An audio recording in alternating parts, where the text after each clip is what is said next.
Bonjour aux amateurs d'horticulture et de jardinage.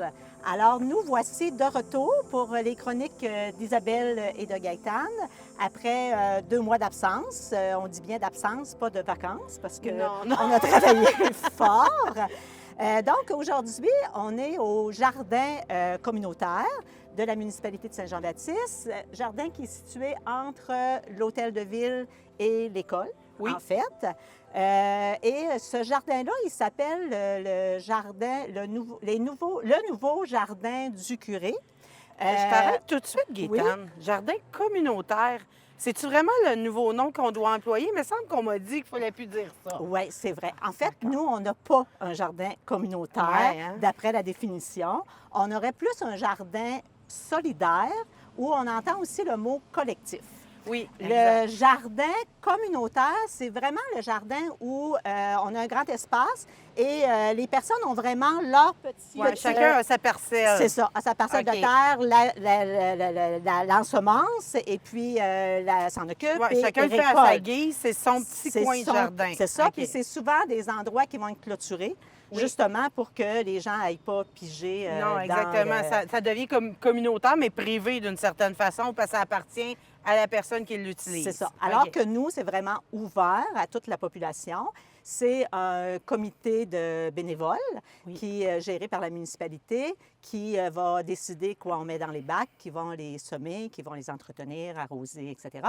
Puis après ça, c'est la population qui vient. Qui en bénéficie. Mais quand les gens viennent au jardin, comment ils font, là, Isabelle, pour savoir si c'est correct ou pas correct? Mais avant d'arriver à ce point-là, là, je voudrais juste prendre 2 secondes pour revenir à nos bénévoles, puis peut-être en profiter pour les remercier, parce qu'ils font vraiment un super travail. Hein? Cet été, vous l'avez vu comme nous, il a fait très, très chaud, fait que les arrosages ont été plus abondants. Là. Oui. On a dû arroser beaucoup, fait qu'ils viennent s'en occuper, puis ils font ça totalement bénévolement. Merci, parce que c'est grâce à vous qu'on peut vivre tout ce beau projet-là. Oui, absolument. Donc, je reviens à ma question, mais avant, je veux faire un petit historique sur pourquoi ça s'appelle le nouveau jardin du curé. Parce qu'en fait, autrefois, quand l'hôtel de ville était le presbytère et que le curé habitait au presbytère, ce terrain-là, c'était vraiment le jardin du curé. Le curé l'entretenait vraiment dans un beau grand jardin. Donc, quand on avait choisi le nom, et quand même une dizaine d'années maintenant, je dirais, on avait voulu faire un petit clin d'œil c'est une bonne idée. Historique. Alors, c'est pour ça qu'il s'appelle comme ça, le nouveau jardin du curé. Donc, Isabelle, si moi, je suis un citoyen de Saint-Jean-Baptiste et je dis, bon, OK, je vais aller au jardin, comment je fais pour savoir que je fais la bonne chose, que j'en prends pas trop, que j'ai le droit, que j'ai pas le droit? Là, écoute, en partant, on appelle ça des jardins solidaires. Hein? Ça veut dire que c'est pas des jardins qui appartiennent à une personne seulement. Fait que si tu viens, puis que, je donne un exemple, qu'il y a une dizaine de cocombes de près à Saint-Jean-Baptiste, dans la municipalité, on est à peu près 3251 habitants. C'est pas à peu près. Non, c'était pas mal précis, mais ils me l'ont dit en dedans. J'ai pas cherché longtemps. Mais c'est ça, s'il y a une dizaine de cocombes de près, bien, tu les prends pas les 10, hein, parce qu'on est quand même 3000 habitants, là, tu sais, en moyenne. Fait que si tu les prends toutes, bien, les autres, ils n'en auront pas.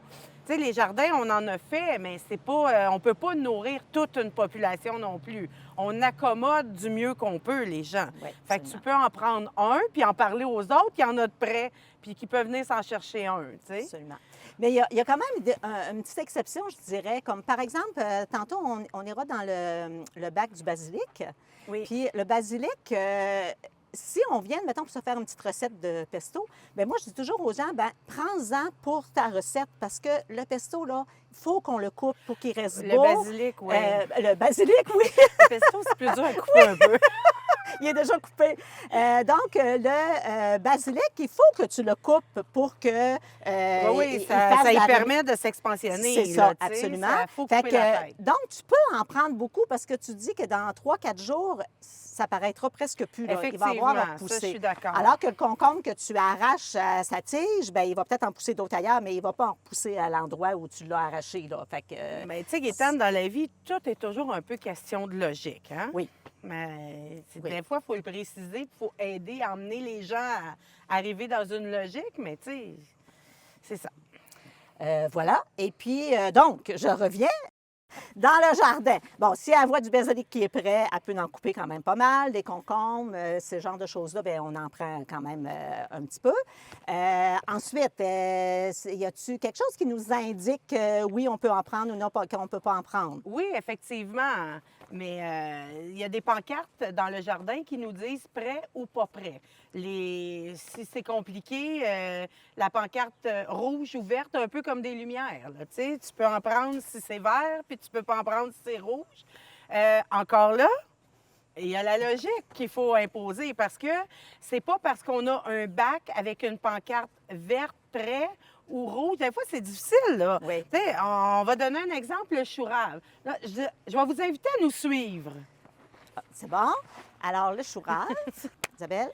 Bien, nous revoilà devant le bac de chou rave avec mes belles petites pancartes que je vous parlais tantôt, le prêt et le pas prêt. Ici, c'est un peu la logistique qu'il faut embarquer parce que c'est difficile de dire laquelle des deux je mets. Hein, Gaétane?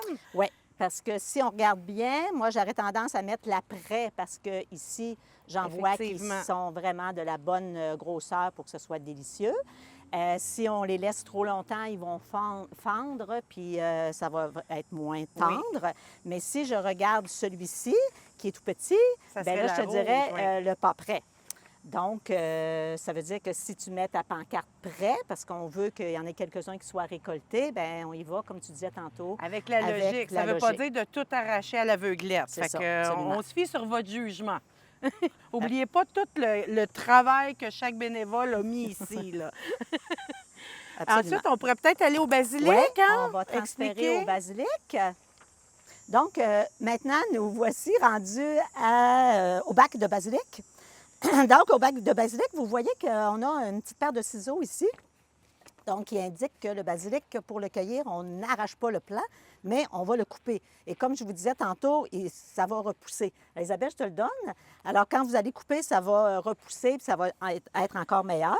Puis là, on pourrait peut-être montrer, hein, parce qu'ici, vois-tu, il faut le couper. Là. Quand il monte en fleurs comme ça, là, c'est pas bon. Là. Fait que celui-là, on peut, si vous venez, là, puis vous le voyez, vous avez le droit de prendre le ciseau puis de découper les fleurs. Là. Ça fait que ça va repousser. C'est ça.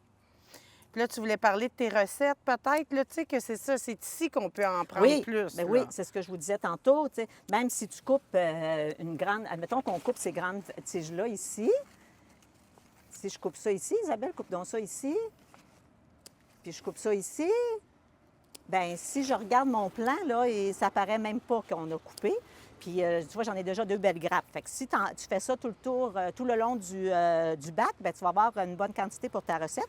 Puis, il va en rester encore pour d'autres personnes, sans problème. Fait que maintenant, on va aller aux fèves. Parce que les fèves, c'est les plus complexes à cueillir. Suivez-nous. Bon, troisième station, les fèves. Donc, les fèves, il faut faire un petit peu plus attention quand on les cueille parce que si vous prenez la fève comme ça puis que vous arrachez juste sur la fève, il risque fort que le plant arrache aussi. C'est la même chose pour les petits pois. Donc, il faut vraiment tenir là, la petite tige de la fève ou le plant avant de tirer sur notre fève que l'on veut cueillir.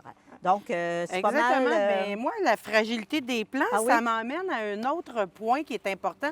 C'est un endroit magnifique ici, le Jardin des Curés, hein? Puis on a envie de s'y poser un petit peu, de jaser avec les amis qu'on rencontre. Puis c'est parfait, on vient en famille. Mais l'éducatrice en moi a envie de vous dire, c'est important quand vous venez avec vos enfants de bien les surveiller parce que les plants sont fragiles. L'enfant n'est pas nécessairement conscient de ce qui est bien ou pas à arracher. Et il voit une tomate, qu'elle soit verte ou rouge, il va la prendre, mais un coup qu'il l'a arrachée verte, c'est fini, elle ne repoussera plus. Fait que peut-être, tu sais, de garder en optique que on les emmène avec nous en leur expliquant, on les surveille bien, puis on peut regarder avec les yeux et non avec les mains. Fait que moi, c'est ce que je fais régulièrement avec les cocos de la garderie. Bien, c'est un jardin aussi éducatif, en fait. Hein? Ben Fait oui. que Puis, tu sais, on ça rentre n'empêche dans le pas que thème. vous pouvez leur faire cueillir des trucs, mais en supervisant nourriture. toujours, parce que ça reste fragile. Puis si on scrape le plan, c'est fini. Là. Non, c'est ça. Exactement. Puis là, il ne faut pas oublier, hein, on parle de nos beaux jardins ici, mais tu en as fait d'autres, là, toi. Oui, bien, on a fait une petite extension l'année dernière, puis on espère pouvoir en faire une autre l'année prochaine. Donc, on a aussi installé 3 petits bacs à la passerelle, à Oui, la sortie. juste à la sortie, ou à vers l'entrée. le terrain de jeu. Oui, là. c'est Si ça. on va vers le terrain de jeu. Exactement. Alors, c'est exactement le même principe. Là. C'est vraiment c'est les bacs 11, 12, 13. Et ici, on a 10 bacs. Là-bas, c'est les bacs 11, 12, 13. Donc, c'est le même principe. Cette année, on avait mis des zucchini principalement dessus. Je sais qu'à l'intérieur, je sais qu'il y a des gens qui en ont cueilli. Moi, j'en ai donné aux gens aussi, fait que ça a bien fonctionné. Donc, c'est le même principe. Gênez-vous pas à en prendre. Ben oui, c'est quand ça. c'est Ils sont prêt. là pour. C'est le même. C'est les jardins solidaires. C'est juste une Jardin extension. solidaire, oui. Hein? Oui, je vais merci. t'aider. Je vais t'aider. Mais écoute, sur ça, je pense qu'on a tout dit. On a Oui. fait le tour de nos jardins. Merci encore une fois d'être avec nous pour cette magnifique chronique. Ça nous fait plaisir de partager toutes ces belles choses avec vous. Puis on vous dit à la prochaine. À la prochaine. Viens faire un petit tour au jardin régulièrement, jeter un œil. Ben oui. Merci. Bye Bye. bye.